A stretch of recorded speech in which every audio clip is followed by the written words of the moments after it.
It was a warm July afternoon in Detroit when Marcus Thompson parked his yellow taxi in front of the Metropolitan Airport terminal. His fingers drummed on the steering wheel as he watched the steady stream of passengers dragging suitcases through the automatic glass doors. 32 years of driving a taxi had taught him to read people in the blink of an eye, to identify who would be a good passenger and who would bring trouble. But that day, his intuition would fail spectacularly. The woman, who got into his taxi, was wearing a simple blue dress and flat shoes. She carried a small handbag and had a serene expression that contrasted with the typical bustle of travelers. Her brown hair was tied back in a discreet bun, and she wasn't wearing flashy jewelry. Marcus immediately noticed that she didn't look like the typical first-class passengers who usually took private taxis. "Good morning. Where are we going, ma'am?" Marcus asked politely while adjusting the rearview mirror. The woman smiled kindly and provided an address in the city's historic district, an area known for its Victorian mansions and tree-lined streets. Marcus nodded and turned on the meter, beginning a journey that would completely change his perception of deceptive appearances and invisible hierarchies. Traffic was light as they left the airport. Marcus tried to strike up a casual conversation, as he always did to make trips more pleasant. The woman responded warmly, but maintained a reserved tone. She mentioned returning from a business meeting abroad, and seemed genuinely interested when Marcus shared stories about his children and grandchildren. There was something maternal in her attentiveness, a quality that made people feel heard and valued. As they drove along the main highway, Marcus didn't notice the police car suddenly appearing behind them. The red and blue lights began flashing aggressively, accompanied by the shrill sound of the siren. Marcus's heart raced. He checked the speedometer. He was within the limit. He looked in his mirrors and signaled correctly when changing lanes. He couldn't imagine what the reason for the stop could be. Carefully, Marcus pulled the taxi over to the side of the road. The police car stopped behind them, its lights still flashing brightly. Marcus kept his hands visible on the steering wheel, a practice he had learned over the years to avoid misunderstandings. Through the side window, he saw the policeman approaching with deliberately slow steps, hands on his hips, a posture that exuded exaggerated authority. The officer was young, probably in his early 30s, with a military haircut and mirrored sunglasses that hid his eyes. His name tag identified him as Officer Derek Hansen. When he leaned toward the driver's side window, Marcus caught a strong smell of coffee on his breath. "License and vehicle documents now," Hansen ordered without even a basic greeting. Marcus moved slowly to retrieve his wallet from his back pocket, explaining each movement aloud to avoid any confusion. Hansen snatched the documents from his hand with excessive impatience and began examining them with a critical gaze that seemed to actively search for problems. "Do you know why I stopped you?" Hansen asked in an accusatory tone. Marcus shook his head honestly. "No, sir. I was driving within the speed limit and following all the traffic rules." Hansen snorted in response, as if Marcus's very denial was an additional offense. "I saw you making a lane change without signaling properly 3 kilometers back there," Hansen stated with arrogant confidence. Marcus frowned. He was absolutely certain he had used his turn signal, but he knew that arguing with police officers rarely ended well for drivers like him. In the back seat, the passenger remained quiet, observing the interaction with silent attention. Hansen walked around the taxi, inspecting every inch of the vehicle as if he expected to find contraband hidden in the bumpers. He tapped on the trunk a few times, checked the tires, examined the license plates. When he returned to the driver's side window, his expression had become even more hostile. "This vehicle is in terrible condition," Hansen declared, pointing to a small scratch on the bodywork. "This is a violation of commercial taxi regulations." Marcus opened his mouth to protest that the scratch was superficial and did not affect the vehicle's safety, but Hansen raised his hand in an authoritative gesture of silence. "You're racking up several infractions here, driver," Hansen continued, his voice rising in volume and intensity. "Improper lane change, vehicle in poor condition, and now you're arguing with me? That's disrespect for police authority." Marcus felt anger beginning to boil inside him, but he forced himself to remain calm. 32 years on the road had taught him that losing his temper with officers was a guaranteed recipe for disaster.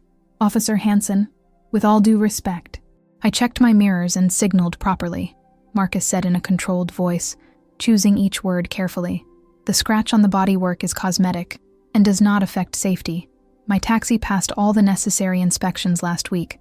I can show you the documentation." Hansen's face flushed with anger. "Are you calling me a liar?" he shouted, leaning aggressively into the window. His hand instinctively moved to the baton on his belt in a clear display of intimidation. Marcus recoiled slightly, his heart pounding against his ribs. It was at that moment that the passenger in the back seat finally spoke. Her voice was calm, but carried a weight of authority that made Hansen pause instantly. "Officer, may I see your identification, please?" she asked politely, but there was steel beneath the softness of her tone. Hansen turned abruptly to face her, as if he had completely forgotten her presence until that moment. "And who the hell are you?" he replied rudely, without making any move to show his identification. The arrogance in his voice was palpable, the presumption that no civilian passenger would have any right to question him. "I am someone who is observing this approach with great interest," the woman replied calmly. "I noticed that you did not follow proper traffic stop procedures. You did not clearly state the reason for the stop.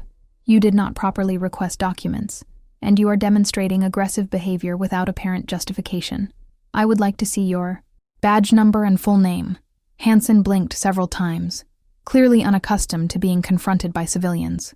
"Madam, you need to be quiet and let me do my job," he said dismissively. "This is none of your business. If you continue to bother me, I will fine you for obstruction of justice." The woman didn't seem intimidated in the slightest.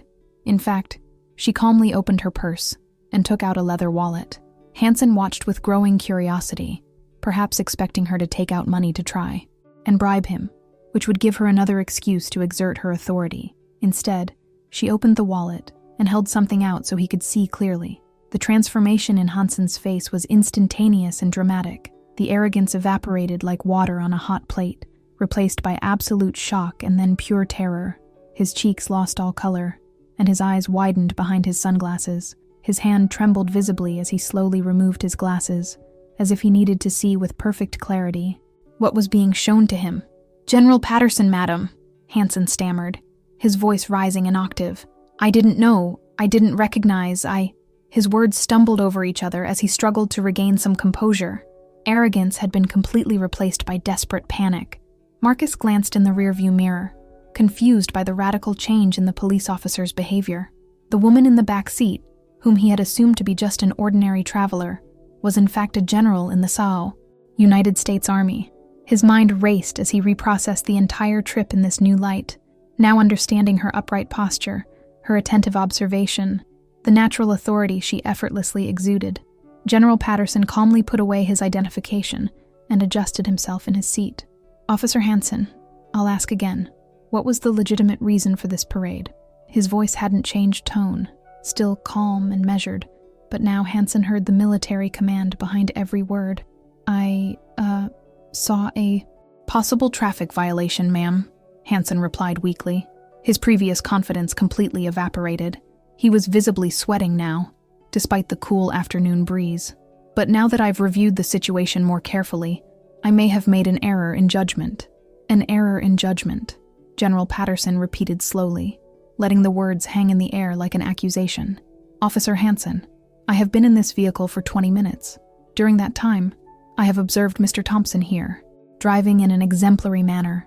He signaled every lane change, maintained an appropriate speed, drove defensively and courteously. So I ask again, what was the real reason for this stop?"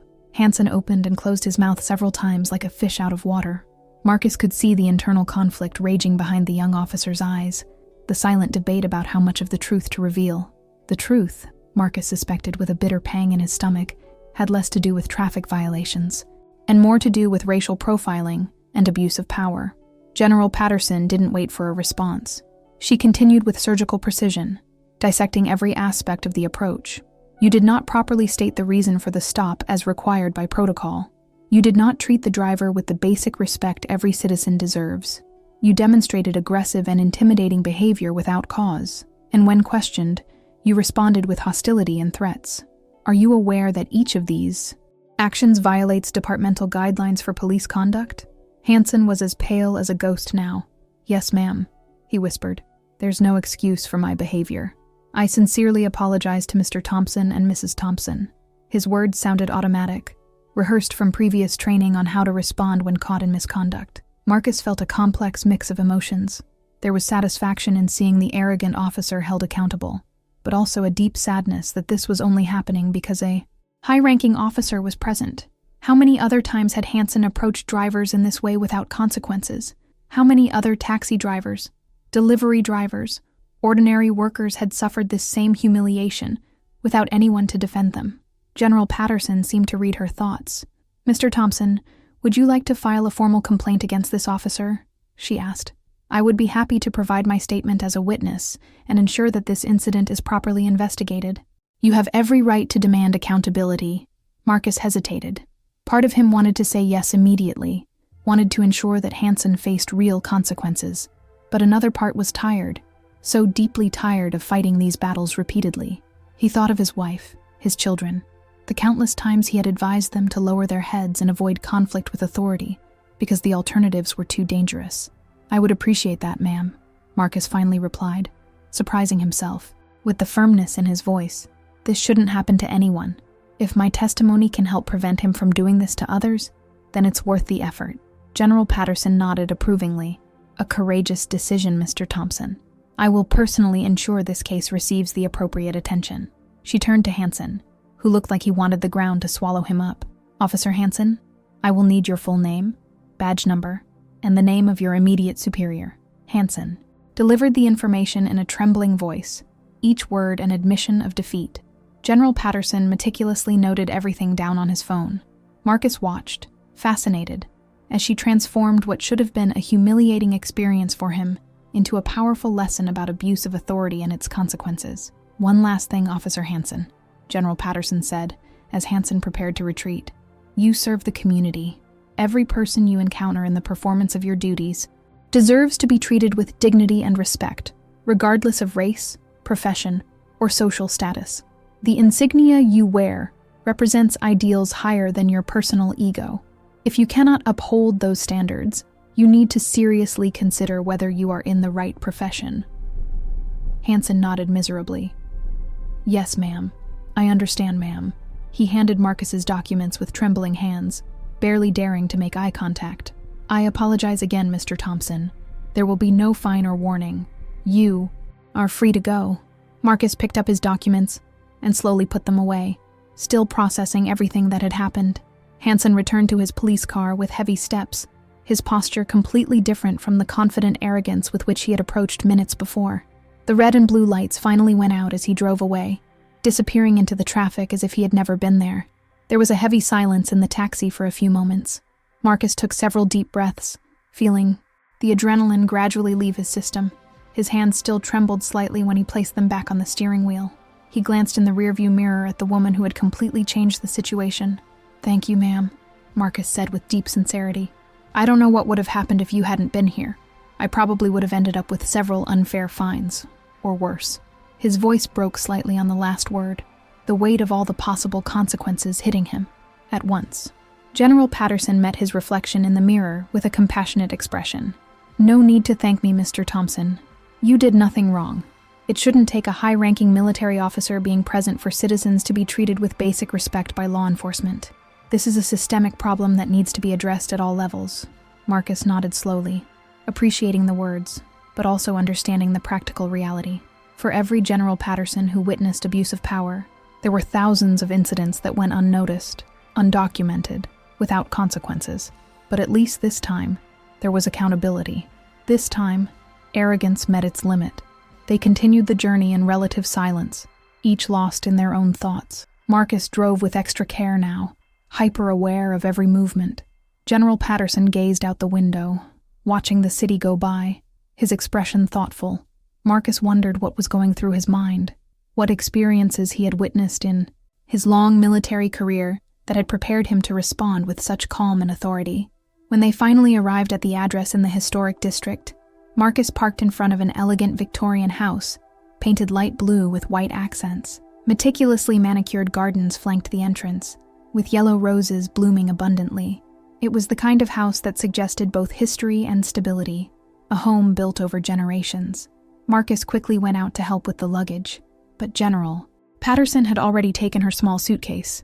She insisted on paying the full fare, plus a generous tip, which Marcus initially tried to refuse. She wouldn't take no for an answer, pressing the money firmly into her hand with gentle pressure. "Mr. Thompson, may I offer some advice?" she asked as she prepared to leave. Marcus nodded, genuinely interested in any wisdom she might wish to share. "Continue doing your job with the same integrity you demonstrated today. Continue treating people with respect. And never ever feel you need to silently accept unfair treatment. You have rights. You have dignity. Don't let anyone take that away from you." Marcus felt emotion rising in his throat. "Thank you, General. Your words mean more than you realize." He paused, then continued. "May I ask, madam, why you decided to intervene? People in your position generally, well, don't get involved in situations like this." General Patterson smiled sadly. "Because I've spent 35 years serving this country, fighting to protect the ideals it represents. Freedom, justice, equality under the law. These aren't just pretty words to put on paper. They are principles for which people have died. And when I see those principles being violated by those who swore to defend them, I cannot remain silent. It would be to betray everything I've fought for throughout my career." She extended her hand, and Marcus shook it firmly, feeling the strength in her grip that spoke of decades of leadership and determination. "Take care, Mr. Thompson. And remember, you are not alone in this fight. There are more people who care about justice than you realize. We just need to have the courage to speak up when we witness injustice." Marcus watched as she walked along the stone path to her house, her posture upright and confident even while carrying luggage. She waved one last time before entering, and then the door closed softly behind her. Marcus stood there for a moment, absorbing everything that had happened that extraordinary afternoon. As he drove back to the airport to pick up another passenger, Marcus reflected on the day's lessons. He thought about all the times he had bowed his head, accepted unfair treatment because it seemed safer than confronting authority. He thought about his children and grandchildren, the world he wanted to leave for them. Would it be a world where respect depended on military rank, or a world where every person was treated with inherent dignity? The story of Marcus and General Patterson would not end that afternoon. In the following weeks, the incident would generate a formal investigation within the police department. Hansen would face suspension and mandatory additional training on implicit bias and appropriate approaches. More importantly, the case would become an example in discussions about police reform, a tangible reminder that accountability is possible when people with power choose to exercise it for good. Marcus received calls from local journalists wanting to cover the story. Initially reluctant to seek attention, he gradually realized that sharing his experience could help others. He participated in community panels on police-community relations, shared his story at city council meetings, and became a voice for taxi drivers and workers who often face silent discrimination. General Patterson kept her word, providing a detailed statement for the investigation, and even appearing in person to testify when necessary. Her involvement gave the case weight and credibility that similar cases often lacked. It was harder to ignore or downplay when a decorated military officer testified under oath about what she had witnessed. Months later, Marcus received an unexpected invitation. The police department was holding a graduation ceremony for new recruits, and they wanted him to attend as a guest speaker. Marcus was surprised. "Why me?" he asked the sergeant who called with the invitation. The sergeant explained that they wanted the new officers to hear directly from someone who had experienced the wrong side of police power, to humanize the consequences of their actions. Marcus nervously accepted. On the day of the ceremony, he stood before 50 hopeful young faces, many barely out of adolescence, ready to begin their careers. He told his story honestly, without embellishing or softening the details. He described the fear he felt when the lights flashed behind him, the humiliation of being treated as a criminal without reason, the impotent anger of knowing that protesting might make things worse. But she also spoke about General Patterson, about how she demonstrated that true authority doesn't need intimidation or aggression, about how she defended principles instead of protecting institutional prestige, about how her courage to speak out transformed what could have been just another forgotten incident into a catalyst for real change. "You will wear a badge that carries enormous power," Marcus told the assembled recruits. "People will see you and feel fear or hope depending on how you choose to wield that power. You can use this badge to uplift, protect, and serve, or you can use it to intimidate and oppress. The choice is yours with every turn, every interaction, every moment. Choose wisely, because your choices shape lives." The silence in the room after his words was heavy with reflection. Marcus saw some recruits nodding thoughtfully, others discreetly wiping away tears. The commander thanked them warmly and several recruits then approached to shake his hand, promising to remember his words, vowing to be different. Marcus wanted to believe in them. He wanted to believe that their story would make a difference, that the next generation of police officers would be better. But he was also realistic. He knew that good intentions often eroded under institutional pressures, that departmental culture could corrupt even the most idealistic.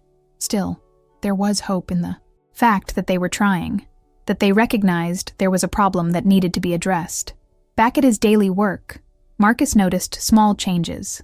Some officers who stopped him now greeted him by name, remembering him from the community introductions. The approaches seemed a little more respectful, more procedural. It wasn't perfect, far from it, but it was progress. He maintained occasional contact with General Patterson via email. She retired a few months after the incident, ending an illustrious career that included multiple decorations and prestigious commands. At her retirement ceremony, she briefly mentioned the incident in her speech, using it as an example of why continuing to serve principles, even after taking off the uniform, was essential. One day, almost a year after the original incident, Marcus picked up a passenger at the airport who looked vaguely familiar. It took him a few moments to recognize him out of uniform. It was Hansen, the officer who had stopped him so arrogantly that afternoon.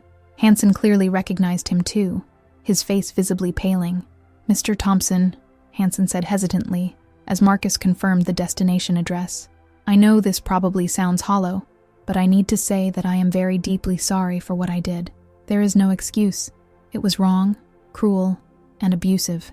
I've spent the last year in therapy and training trying to understand why I acted that way, challenging biases I didn't even know I had." Marcus drove in silence for a moment, processing his words. Finally, he replied, without taking his eyes off the road, "I appreciate the apology, but do you understand that you need to do more than just apologize to me? You need to ensure that you never treat another person that way. You need to speak up when you see colleagues doing the same. Apologies without action are just empty words." Hansen nodded vigorously. "Yes, sir. Absolutely. In fact, I started a program within the department to mentor new officers specifically on bias and the proper use of authority. I'm trying to turn my mistake into something positive, even if I can never undo the damage I caused." They talked for the rest of the trip, an uncomfortable but necessary conversation about growth, responsibility, and redemption. When they arrived at Hansen's destination, he offered to pay double the fare. Marcus refused the extra, but accepted the standard fare. "I don't need charity," Marcus said firmly. "I just need to know that you've truly changed, that you've learned something." Years passed. Marcus's story became part of the local mythology, told and retold in community gatherings, criminal justice classes, and discussions about police reform. Some details were exaggerated in repetition, others forgotten, but the core remained. An ordinary taxi driver treated unjustly, defended by an unlikely ally, resulting in measurable change. Marcus eventually retired at 65, passing his taxi on to his grandson who would take over the business. On his last night driving, he inexplicably found himself back on that same highway where it had all happened. He pulled over to the same spot where Hansen had stopped him years before and simply sat there for a moment, remembering.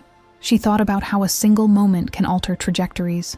If General Patterson hadn't been in the back seat that day, if she had chosen to remain silent, if he hadn't had the courage to pursue the complaint. So many ifs, so many ways everything could have been different. But it happened the way it did, and that made all the difference. His phone rang, pulling him from his thoughts. It was his wife, asking when he would be home for the retirement dinner she was preparing. Marcus smiled, started the engine one last time, and drove home. 32 years on the streets of Detroit, countless passengers, thousands of stories, but this one, the story of the arrogant cop and the undercover general, would always be the one that defined his legacy, because in the end, it wasn't really about him or Hansen or even General Patterson. It was about a greater principle. It was about human dignity, about accountability, about the idea that justice shouldn't depend on who's watching, but should always be consistent. It was about the possibility of change, even when everything seems to be against you. Marcus parked in front of the house and turned off the taxi for the last time. Through the window, he could see his family gathered, waiting to celebrate his retirement. 3 generations laughed and talked, the sound leaking through the doors. He knew he would tell the story again tonight, as he always did when the family gathered, and perhaps this time he would emphasize not the humiliation or the triumph, but the most important lesson, that every person we meet deserves respect, regardless of appearances, and that defending that respect is essential. Simple truths sometimes require extraordinary courage from unexpected allies.